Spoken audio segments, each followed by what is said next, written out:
Good morning, Orat Nation. Hope you're having a wonderful day. We've got to talk about rent control. Yes, it looks like rent control has been passed in another West Coast state. This time, the great state of Washington has passed rent control. What does it mean? What happens next? Let's talk about it. So it appears that rent control has passed the process in Washington state, currently going to the governor's desk for signature. It is expected to be signed. What is entailed in rent control? In this case, it is capped at 7% plus CPI with a max rent boost of 10%. Now, as someone who invests in California, we passed a version of rent control, 4, 5, 6 years ago. I believe in California at the time it was 5% plus CPI, but I might be mistaken. Again, too, with a cap of 10%. But what happened after rent control? And again, folks, rent control might be one of these contentious efforts or things that feel good in the moment. But if you actually look at the long-term history of rent control, it is pretty stark. Most economists will agree that rent control does not achieve the desired outcome. What happened in California? What will likely happen in Washington? Well, first and foremost, in California, everyone gets a rent bump every year. Historically speaking, it was not uncommon to have landlords raise rents every other year. But now, because of rent control, if you miss a year, you never get it back.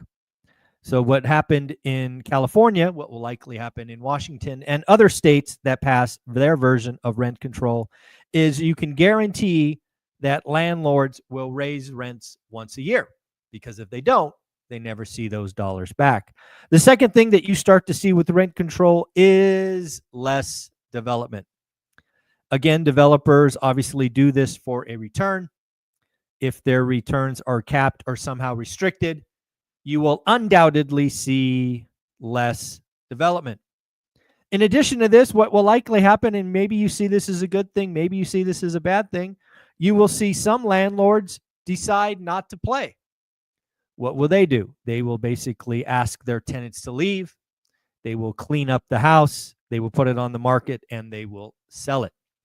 They will just see being under the thumb of government as interference, and they will decide not to play. So if you fast forward a rent control city, town, state, what happens is over the course of several years, the quantity of rentals falls, new development falls, and you guarantee rent increases each and every year. That is the long run history of rent control. Reduces supply and increases costs. But hey, another state passed rent control because they don't look at history. Let's talk about some economic data. We got some clear economic data now, and it is not good. It is not good. We'll start with Case-Shiller, right? We are a real estate channel. Case-Shiller, again, this is for February. Frankly, every time I talk about Case-Shiller, I have to remind you the data is irrelevant. This data we're talking about today is in February. We're basically in May. So again, it is only relevant for those folks that like to look at the charts in historical perspective. That said, we got to talk about it. Home prices up 4.5% year on year. We are seeing softer and softer numbers. For example, last month we were up 4.7. It would not shock me that Case-Shiller continues to collapse. As you know, my call for home prices is -1 to +1 for the year. So we'll see where Case-Shiller ends up in December. Consumer confidence. This is not good. I suspect this drop in consumer confidence will get President Trump's attention. It will get his administration's attention. This one might even get Jerome Powell's attention. Folks, the level of uncertainty in our economy is now at COVID levels. I'm not talking 2 years of COVID. I'm talking March of 2020 COVID, right? When the world was going bananas and we're doing stupid things. COVID low is 86 for consumer confidence. we hit it again. I'll say that again. Right now, with all of this tariff kerfuffle and uncertainty and just noise and fear and all of this in the systems, our consumers, us, you and me, are freaking out.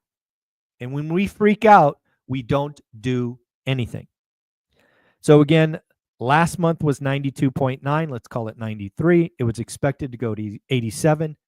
It went even lower to 86. These are horrible. I would almost call them tragic numbers. This is why I have been saying for quite some time now, President Trump and the administration better start posting wins, or this thing is going to get away from us, and it could be bad. Lastly, we had the JOLTS report. Remember the job openings report? We were talking for a long time. We had 10.1 or 10.3 million job openings. We basically had 1.5 job openings for everybody looking. Well, that is now down and down significantly. Last month was basically 7.5 million. It was expected to be flat at 7.5. It too was down basically to 7.2 million. What does that mean? That means more and more businesses are refusing to hire and canceling recs. This is not something you see going into the boom time. These are behaviors of companies that are uncertain, fearful, and taking dollars off the table. This is where we are. This data, this quote unquote soft data, is going to start showing up in the hard data. It's just a lagging process. It is not good. I do want to congratulate 2 people for joining school yesterday, our all important school community, one rental at a time. I want to thank Rob and Creative Casa. I thought that was a very creative name. Creative Casa, thank you for joining school. Don't forget to introduce yourself, get to level 2 and level 3, unlock all of that education, figure out which accountability group. You got 6 to choose from, matches your schedule, and just get to know all of the amazing peoples there. Also, don't forget, we did our creative finance session last week, and we have the CEO of Property Radar coming on this Sunday just for school, so we can talk about how we can go from on-market hunting to off-market, how somebody with a full-time job could set up a very simple drip campaign for postcards and the like with very low cost threshold and just increasingly hunt for that deal of a decade. You are not going to want to miss it. Also, don't forget, yesterday the video went live talking about Property Radar. They were nice enough to give us a link for a 5-day trial, free. Please click that link so that when we talk on Sunday, you have questions. You're going to get to talk to the CEO and one of their, I think, their customer success managers. So let's have our questions ready to make sure that Property Radar will help us hunt off market. Another economic metric I got that was particularly fearful was the Dallas Fed Business Index. Now, I will admit, I don't think I've ever talked about the Dallas Fed Business Index. It's not one of those reports that I look at. However, it was ugly. The business index last month was negative 16. It was expected to get slightly worse to negative 17. Folks, it came in at negative 35, almost negative 36. That is 100% miss to the downside. Businesses are uncertain. It is becoming painfully clear. Consumers, small business, frankly, even big business, and investors are uncertain. And when we're uncertain, we are doing nothing. We are frozen. Not good for the economy. In fact, Goldman Sachs CEO probably said it best. The uncertainty is raised to an unhealthy level. Folks, I will remind you that consumer confidence came in at March 2020 COVID lows. You never want to be compared to March of 2020 for anything economic. That was bananas. We were locked in our houses for some reason. Not good. Not good. On top of that, we are starting to see the impact of shipments from China falling off a cliff. The port of LA is now talking about 20 ship or sailings canceled in May. And again, folks, May starts in a day and a half. We also have 1/4 of the normal arrivals scheduled for May. They are estimating that, again, Q1, a lot of companies and businesses bought ahead. They're estimating that people have 5 to 8 weeks of inventory before we start seeing empty shelves, or at least different options. Maybe you want a large blue shirt and there are no large blue shirts. Maybe there's a bunch of purple ones and only your blue and small. Right? Your options will be limited. Not good. We did get some earnings, and again, a big earnings week. We'll go to UPS first. UPS beat top line, beat bottom line, which means they shipped a lot and made a lot of money shipping stuff. However, they do anticipate less Amazon shipments, and they're cutting 20,000 jobs. Yes, folks, 20,000 jobs being cut at UPS. SoFi beat top line, beat bottom line, and actually increased guidance. I'm going to guess a lot of companies do not increase guidance this quarter, but hey, SoFi did. Also said they're going back into crypto. Yes, SoFi looks like they are going to re-enter the crypto investing business. PayPal missed on revenue, but beat on earnings. Again, I think we're going to see a lot of companies kind of miss on revenue and maybe manage the income statement to make earnings look good. It is very clear that the U.S. housing market is getting weaker. Shout out Lance Lambert at Resi Club. Apparently, of the 200 largest markets, 54%, so what would that be? 108 of them saw month-on-month price declines, many of those very small, but nonetheless, over 50% of markets in the spring selling season went negative. So again, what does that mean for the rest of the year? Hold on tight. Scott Bessent, probably one of the most important people talking today. He says, we are speaking to at least 17 partners over the next few weeks. Scott, get a win. Scott, you need a win. Frankly, the administration needs a win. We all need a win. We need the U.S. consumer, U.S. investors, U.S. businesses. We need to know it's working. Get a win. Get a win. Number 2, good chance we will see income tax relief in the tax bill. You got my attention. I suspect if this works with tariffs, that we will be able to help folks with no tax on perhaps tips, Social Security. Heck, if it's big enough, maybe we even get to the point where if you make less than $150, you don't pay income taxes. Wouldn't that be nice? Although at this point, it certainly just sounds like a message. But hey, if we can deliver no tax on tips and no tax on Social Security, things of that nature, that will be a promise made and a promise kept. Then we got tariff income could be used for tax relief. Again, we're trying to, I think what we're doing at the administration is they're trying to change the narrative. We have gone from a huge negative cycle and they're trying to build out of it. And talking about tax relief is something that a lot of us would welcome.